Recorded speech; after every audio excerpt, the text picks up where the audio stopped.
رسیدیم به کد 5 آگاهی. انرژی خلق از کجا میاد؟ برای فهمیدن جواب این سوال با من همراه بشید.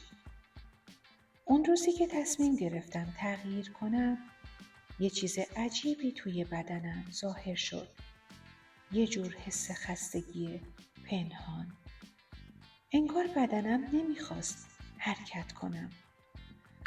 با خودم گفتم چرا وقتی میخوام بهتر بشم باز برمیگردم به همون مسیرهای قبلی؟ حتی وقتی انگیزه دارم که یه آینده جدید بسازم، ترس‌ها و تردیدها با من هستن. بعد فهمیدم جواب این سوالها نه توی ذهنه، نه توی برنامه ریزی، بلکه درون بدنمه. بدن من حافظه منه. تو نورون‌ها، تو شیمی بدنم، تو احساسات تکراری که سالها دایره‌وار تکرار شدن. دکتر جو دیسپنزا میگه هر فکری که بارها تکرار شده توی مغزت یه مسیر عصبی ساخته و هر احساسی که بارها تجربه شده تبدیل شده به شیمی بدنت. یعنی چی؟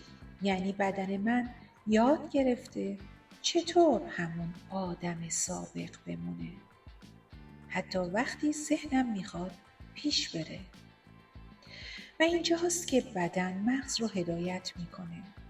ما سالها با احساساتی مثل ترس، خشم، نگرانی، ناامیدی زندگی کردیم و بدنمون یاد گرفته با همین فرکانس ها حرکت کنه.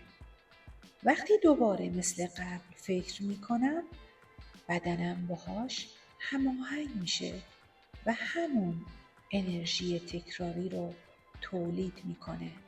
همون پروتئین ها، همون واکنش ها و در نهایت همون نتایج به دست میاد. اگه روزی تصمیم گرفتین با خودتون روبرو بشین، یه نشونه ساده برای خودتون بذارین. مثلا هر بار که ساعتتون رو نگاه میکنین یا از کنار آینه رد میشین یا وقتی صدای پیام گوشیتون میاد، از خودتون بپرسین تو همین لحظه انرژیم چیه؟ دارم انرژی قدیمیمو تکرار میکنم یا دارم انرژی خلق رو آزاد میکنم؟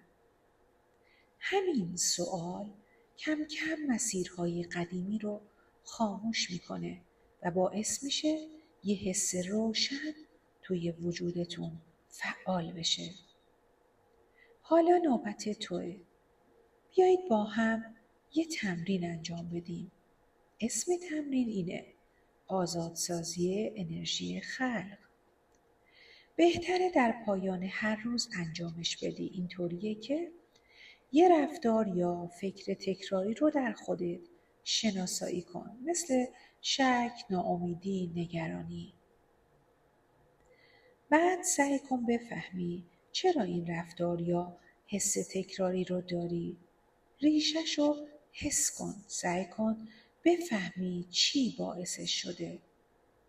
بعد به خودت فرصت بده و مثلا فردا همون موقع آگاهانه یه رفتار جدید رو جایگزین کن. البته که کار راحتی نیست و نیاز به تکرار و تمرین داره. برای هر رفتار و هر حس شاید لازم باشه بارها این کار رو انجامش بدی. پس ادامه بده و با خودت بگو من دارم انرژی تکرار رو آزاد می کنم. این انرژی سوخت خلق آیندمه.